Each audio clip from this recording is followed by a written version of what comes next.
والأرض وضعها للأنام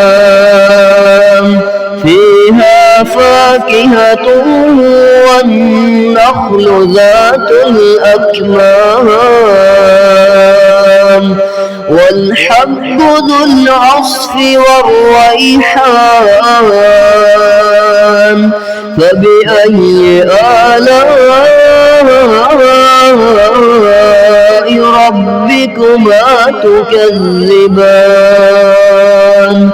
خلق الإنسان من صلصال كالفخار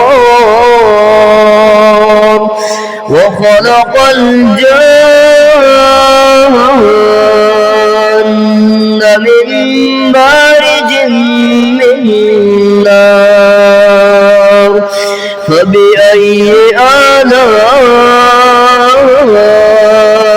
ربكما تكذبان رب المشرقين ورب المغربين فبأي آلاء ربكما تكذبان مرج البحرين يلتقيان بينهما برزخ لا يبغيان فبأي آلاء ربكما تكذبان يخرج منهما اللؤلؤ والمرجان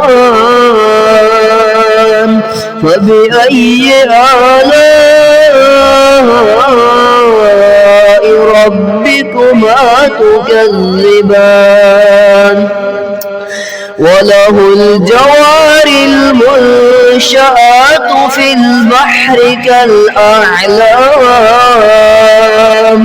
فبأي آلاء ربكما تكذبان